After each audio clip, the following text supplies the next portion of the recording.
নমস্কার, আমি সনদ দে, বিধায়ক নৈহাটি বিধানসভা। আপনারা জানেন যে গতকাল ভোটার তালিকা প্রকাশ হয়েছে।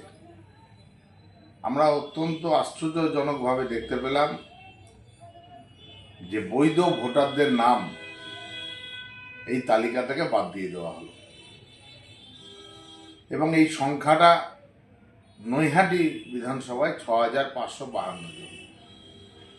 এই 6552 জন বৈধ ভোটার, যাদের জন্ম এখানে, যারা ছোট থেকে বড় হয়েছে এই নৈহাটিতে, এরকম মানুষদের নাম বাদ দিয়ে দেওয়া হলো। আমি নির্বাচন কমিশনার, যে এই মুহূর্তে বাংলায় নির্যাতন কমিশনার হিসাবে প্রমাণিত হয়েছে, আমি ধিক্কার জানাই সেই নির্যাতন কমিশনারকে, যারা নৈহাটির বৈধ ভোটারদের নাম এইভাবে বাদ দিয়ে দিল। এবং এর সাথে কিছু আধিকারিক যারা এই নিচু স্তরে এসে যারা দায়িত্বে ছিলেন নির্বাচন কমিশনারের, তাদেরও গাফিলতি আছে, তারাও গাফিলতি করেছে, যার জন্য বেশ কিছু নাম বাদ গেছে। আমার এই নৈহাটি পৌর অঞ্চলের দুজন কাউন্সিলর, একজন নৈহাটি পৌরসভার সিআইসি, জল দপ্তরের সিআইসি মাননীয় রাজেন্দ্র গুপ্তা। আমি ছোটবেলায় থেকে, আমার জন্মের বহু আগে তার জন্ম, ছোটবেলা থেকে এদেরকে দেখে এসেছি। সেই মানুষটার নামও বাদ চলে গেল এই ভোটার তালিকা থেকে। রাজেন্দ্র গুপ্তা নৈহাটি পৌরসভার দীর্ঘদিন জনপ্রতিনিধি, তার নাম বাদ চলে গেল। আরেকজন কাউন্সিলর, আমার 4 নম্বর ওয়ার্ডের কাউন্সিলর সুশান্ত সরকার, তার নাম বাদ দিয়ে দেওয়া হলো। অ্যাকচুয়ালি নির্বাচন কমিশনার মানে নির্যাতন কমিশনার, এরা বিজেপির অঙ্গুলি হেলনে এই সমস্ত করছে। পশ্চিম বাংলায় পেছন থেকে তারা ক্ষমতায় আসার একটা চেষ্টা করছে। তাদের এই আশা পূরণ হবে না। বাংলার মানুষ সব ধরে ফেলেছে এবং এই যে ভোটার বাদ, এত কাপা অঞ্চলেই 600-র উপরের মানুষের নাম বাদ দিয়ে দেওয়া হলো। একজন চিকিৎসক, তার সন্তান, 2 সন্তান, তাদের নাম বাদ দিয়ে দেওয়া হলো।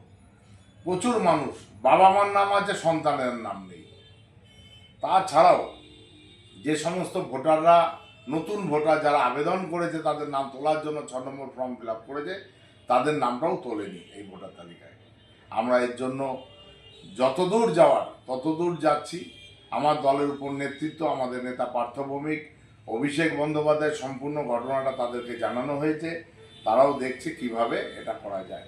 আমার শুধু আবেদন নৈহাটির মানুষের ক্ষেত্রে, যাদের নাম ডিলেট বলে ঘোষণা করে দেওয়া হয়েছে, বাতিল বলে ঘোষণা করা হয়েছে, প্রত্যেকটা মানুষের কাছে আমার করজোড়ে নিবেদন, আপনারা আজকেই, আজ না হয় কাল, অনলাইনে গিয়ে 6 নম্বর ফর্ম ফিল আপ করে, সমস্ত ডকুমেন্টস আপলোড করে 6 নম্বর ফর্মটা ফিল আপ করুন।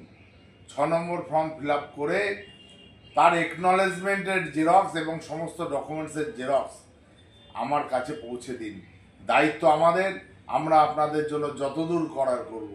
এবং এই অনলাইনে ব্যবস্থা, নাম তোলার ব্যবস্থা, আমরা নৈহাটি শহর জুড়ে, নৈহাটি গ্রাম অঞ্চল জুড়ে, সমস্ত জায়গায়, নৈহাটি বিধানসভার বিভিন্ন প্রান্তে আমরা অনলাইনের নাম তোলার ব্যবস্থা করছি বিনা পয়সায়। প্রত্যেকটা পঞ্চায়েত এলাকায়, পঞ্চায়েতে বসে তাদের নাম তোলার ব্যবস্থা করা হয়েছে। আপনারা আগামীকাল সোমবার পঞ্চায়েতে গিয়ে নাম তুলতে পারবেন। এবং তাছাড়াও পাড়ায় পাড়ায় আমরা ক্যাম্প করে দিচ্ছি। নৈহাটি শহর অঞ্চলে আমরা গরিফা অঞ্চলের জন্য সেনপাড়া যে হেলথ সেন্টার, সেই হেলথ সেন্টারে আগামীকাল থেকেই নাম তোলার ব্যবস্থা আমরা করছি। অনলাইনে আপনারা আবেদন করবেন, চলে যাবেন। তারপরে গৌরীপুরেও আমরা একটা সেন্টার করছি, জানিয়ে দেবো কোন জায়গাটায় করছি। নৈহাটি পৌরসভায় নাম তোলার ব্যবস্থা হয়েছে। যারা 6 নম্বর ফর্ম, যাদের নাম বাতিল হয়ে গেছে, তাদেরকে অনুরোধ করছি এই সমস্ত ক্যাম্পে গিয়ে, আপনার 31 নম্বর ওয়ার্ডে যে হেলথ সেন্টার আছে, সেখানেও আমরা ব্যবস্থা করছি। জয়দীপ বোস ভবন, 6 নম্বর বিজয়নগর, আপনারা এখানেও আসতে পারেন, এখানেও আমরা নাম তোলার ব্যবস্থা করছি। এবং আরও বিভিন্ন ওয়ার্ডে আমরা অনলাইনের মাধ্যমে নাম তোলার ব্যবস্থা করে দিচ্ছি। যাদের নাম বাতিল গেছে তাদেরকে আমি করজোড়ে বলবো, আপনারা সমস্ত ডকুমেন্টস নিয়ে এসে এই সমস্ত কেন্দ্রে চলে আসুন। আপনাদের নাম তোলার জন্য আবেদন অনলাইনের মাধ্যমে করে দেওয়ার ব্যবস্থা আমরা করে দেব। আমরা আপনাদের পাশে ছিলাম, আজও আছি, আগামী দিনেও আপনাদের পাশে থাকবো। সকলে ভালো থাকবেন। জয় বাংলা।